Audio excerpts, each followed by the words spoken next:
Coucou les gens, c'est Marius, j'espère que vous vous sentez bien.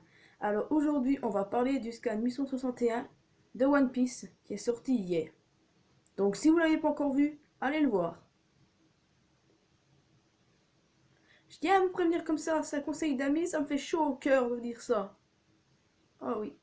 Bon, on va commencer par dire que pas de chapitre la semaine prochaine. Je sais, c'est dur, je sais, mais quand même, la santé avant tout. Oda mérite de se reposer.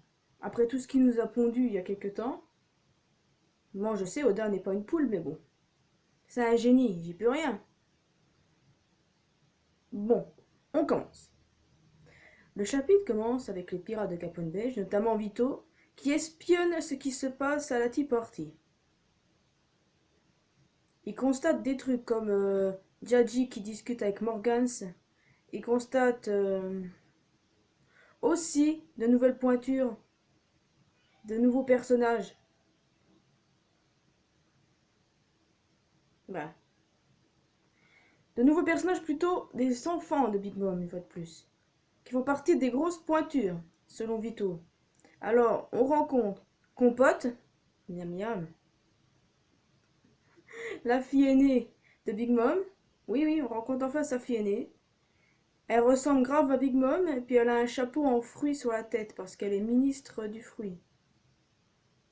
Ça doit être un fruit de démon, elle doit avoir un fruit de démon en rapport avec ça. On connaît encore rien d'elle et je tire des conclusions hâtives. Ok. Après, on voit son troisième fils, Daifuku, et le quatrième, Owen. Ou Owen, peu importe. Niveau design, c'est pas trop ça, mais j'ai quand même hâte de voir ce qu'ils sont en vrai. Quelle force ils ont, tout ça. Et puis quand il dit qu'il y a des grosses pointures dans la Tea Party, c'est qu'il fait allusion à Perospero, qui je savais était l'un des plus puissants, Smoothie et Katakuri. Ah, fait chier qu'on l'ait pas vu assez. En tout cas, Vito nous dit qu'il n'est pas rassuré. Avant, il l'était parce que la Big Mom Family, là, ils étaient alliés à eux. Mais maintenant qu'ils sont devenus ennemis, ils sont pas. Enfin, il n'est pas bien, quoi. Il n'est pas rassuré. On peut pas lui en tenir rigueur. C'est quand même dans un gros truc où ils vont. Non, parce que t'as vu, les pirates Fire Tank, avec les pirates au chapeau de paille, la moitié en tout cas, contre l'équipage de Big Mom qui sont quand même une centaine ou des milliers ou j'en sais rien. Enfin, y a de quoi ne pas être rassuré, quoi, si tu veux mon avis.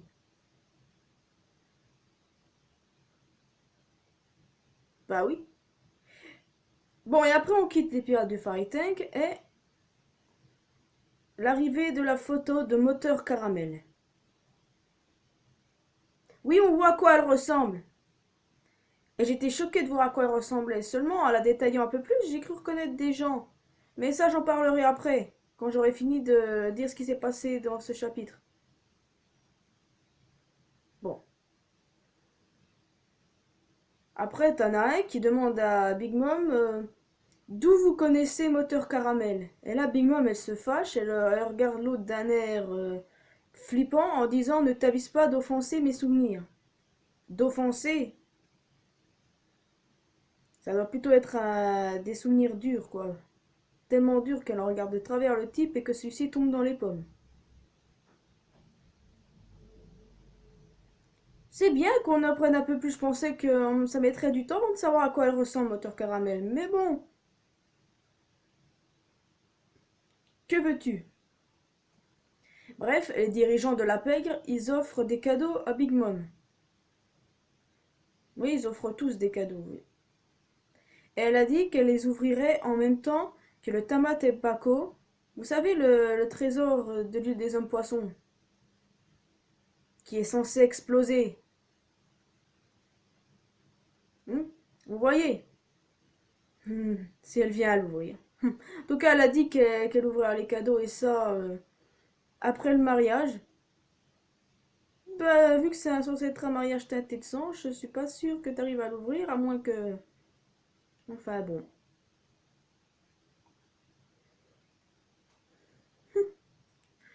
C'est pas vrai ce plan. On va devoir avoir affaire à des trucs en plus. Hein.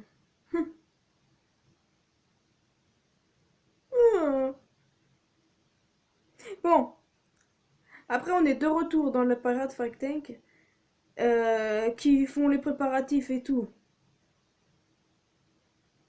Et César il sort du cœur de Capone Beige avec le miroir. Et Beige il menace César en lui disant le même charabia qu'il avait dit. Je n'ai pas l'intention de vous trahir, il disait l'autre. Bande de raclures. Et Capone Beige il dit désolé de t'offenser, mais la plus raclure ici c'est toi. Je suis d'accord avec lui. Je commence à bien apprécier ce personnage, malgré qu'il est tiré sur Pécom, c'est qu'il ait buté des animaux dans sa jeunesse. On fait tous des erreurs étant jeunes. N'est-il pas? Quoi? Bon. Et quand Capone Beige va voir ce que font les pirates au chapeau de paille, ils font quoi? Ils dorment. Ils dorment. Bon, sauf Jimbei et Brooke qui a complètement disparu. Enfin. Puis Capone Beige, j'arrive pas à y croire qu'ils dorment. Mais ils sont censés faire les préparatifs, c'est con, et ils se sont endormis. Mais Jimbei dit que c'est lui qui va s'en occuper et qu'il faut laisser se reposer les autres. Luffy, Nami, Chopper, Carotte et Pedro qui dorment. Brooke a disparu, je ne sais pas où il est, lui. C'est curieux ça.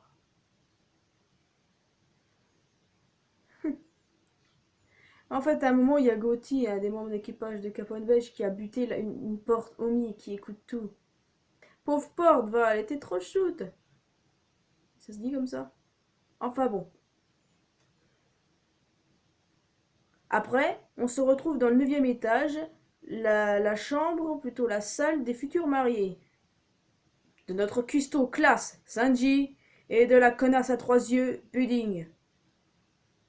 Mais elle joue sa comédie. Ah, j'ai fait un rêve.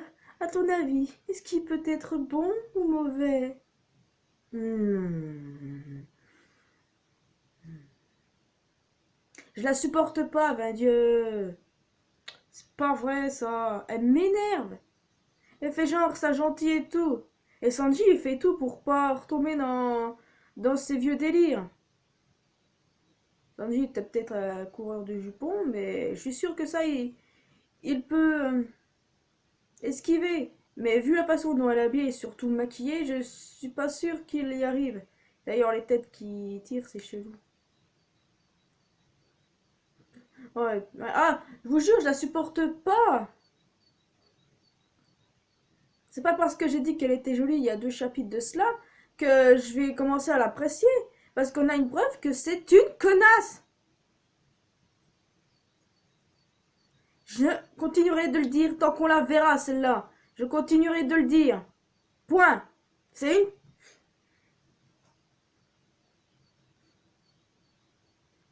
connasse. Point. Bon. La cérémonie commence. Les mariés arrivent. Et à un moment, tu vois Big Mom qui lâche un regard noir. Enfin, regard noir plutôt, un regard sinistre. Voilà, à l'encontre du père de Sanji. Yaji. Ouais. Puis Sanji, il est trop dans son rôle, putain, j'ai l'impression qu'il s'est fait encore avoir. J'espère que pour lui, c'est la comédie. Et puis Capone Beige, à la fin, il dit par assuré. Non, mais ce con, il est un peu trop dans son rôle, là. Eh ben, t'es un peu dans la merde s'il n'est pas dans son rôle, justement, et qu'il s'est fait avoir. En tout cas, le chapitre se termine là. Bon, maintenant, ce que j'en ai pensé. Je l'ai trouvé bien. Oui, je l'ai trouvé bien. Moins bien que le précédent, mais bien quand même. On a vu des enfants de Big Mom qui ont quand même eu une présentation médiocre, mais bon. On n'a pas assez vu Katakuri. Là. Pourtant, il y a assis à côté de Big Mom. Je suis sûre que c'est quand même un peu son bras droit, même si c'est un des sous-commandeurs. Putain, il est trop stylé, merde.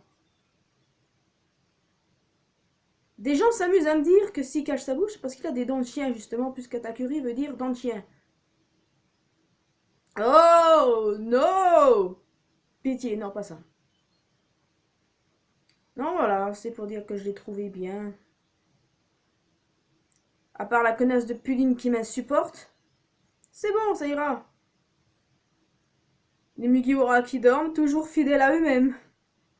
Et Brooke a disparu. Mais où est passé, lui? Il n'est pas le genre à agir seul. Soit il est complètement paumé dans un coin, ou soit je ne sais pas, mais agir seul, lui, c'est bizarre. Je ne vois pas Brooke agir seul alors que son capitaine dort. Enfin. Pour ce qui concerne Moteur Caramel, au départ ça me disait rien. Je pense que c'est un nouveau perso, mais quand je l'ai regardé, ça m'a fait penser à plusieurs personnages d'un coup. D'abord, Moteur Caramel m'a fait penser à Ma Mignon, aka Gloriosa, l'ancienne impératrice d'Amazon Lily. Ça m'a fait penser, seulement il y a des trucs qui concordent pas, les lèvres par exemple, mais avec l'âge ça a dû. Enfin bon. Après ça m'a fait penser à la mère de Weeble, Miss Bakin. Bakin, enfin peu importe. Des choses concordent. Seulement, j'en suis moins sûre, mais bon, je dis ça parce que c'est parce que j'ai reconnu un peu d'elle là-dessus. Et il y avait aussi un personnage dont on ne connaît absolument rien, qui m'a fait justement comparer ces deux personnes et que ça c'est une possibilité. Vous vous rappelez quand Rouge a débarqué dans le Nouveau Monde, où il devait aller dans une île où il n'y avait que des éclairs? Ils ont croisé un autre bateau, ou je ne sais même plus si c'était un bateau d'ailleurs, où il y avait une vieille femme qui leur a demandé un parapluie, est-ce que vous voulez un parapluie ou un truc du genre, avec aperçu de la tête de cette dame. Ça concorde un peu puisqu'on sait que Rouge il a battu Snack, un des Street Commanders anciennement. Ça aussi c'est une possibilité et je pense que si je devais choisir entre les trois, je choisirais cette possibilité-là. Simplement. Et puis quand on regarde la photo de Moteur Caramel, on voit qu'elle ressemble à une nonne. Moteur. Bah oui, mère. Comme ma mère. Ma mère quoi, dans les couvents. Et si Big Mom s'est fâchée parce qu'on lui a demandé des rapports, c'est peut-être parce que Big Mom était une orpheline et que d'une manière ou d'une autre, Moteur Caramel l'a sauvée. Probablement. En tout cas, c'est le seul truc que je puis voir pour l'instant. Mais... Enfin bon, voilà, tu vois. En tout cas, il y a des choses qui... Des détails, des petits détails qui me font un peu marrer et puis à la fois me dire on se trompe sur différentes choses. Par exemple, quand le moment où Vito il dit que Jazzy discute avec Morgans, le rédacteur en chef du journal, euh, ça se dit qu'ils ont de bons rapports, comme je l'ai souvent vu dans les forums. Bah tant mieux, écoute. Après, il y a Yongji, un des frères de Sanji, le petit dernier, qui cueille une pomme pour un petit ours. Et moi j'ai envie de dire, mais putain, ça me prouve que lui, il est pas méchant. Il est prétentieux, mais pas méchant, enfin.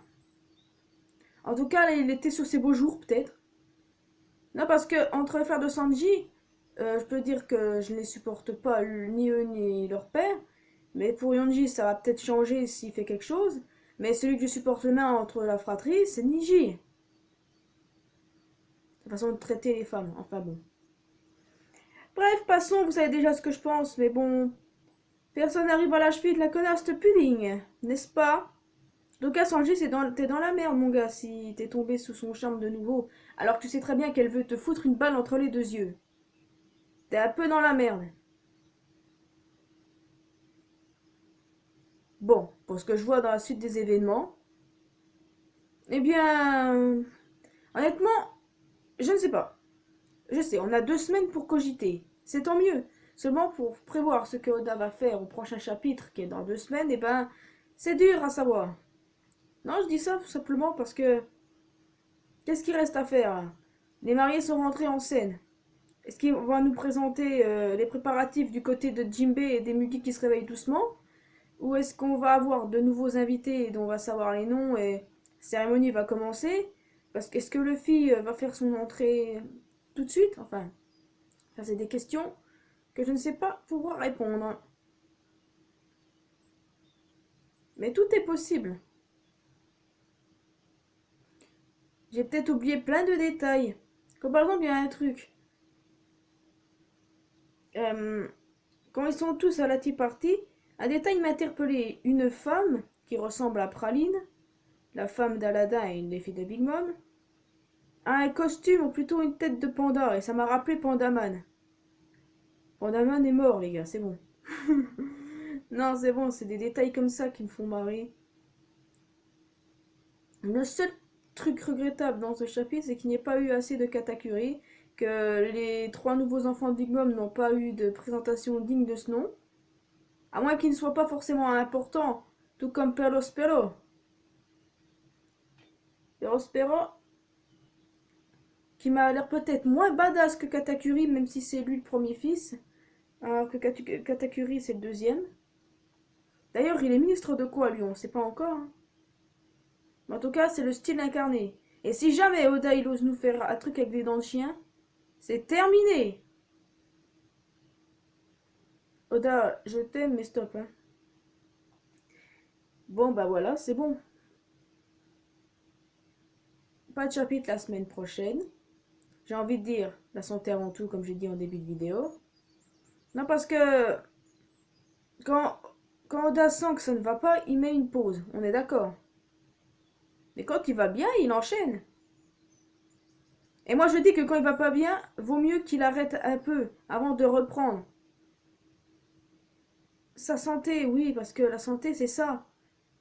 C'est le meilleur mangaka du monde. Et le seul manga que je regarde. Je sais ce que vous allez me dire, mais il connaît rien. Eh bien si, je connais les autres mangas, mais je regarde pas. Parce que j'aime pas.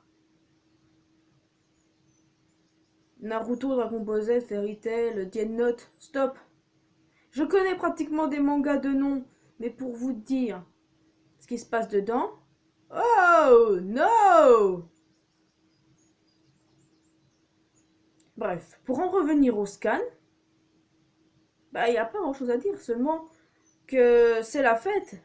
Et que quand Big Mom regarde avec un regard noir et sinistre Jaji, eh bien, les schmucks sont cons, ils ne se doutent de rien, ils ne savent pas ce que Big Mom a prévu.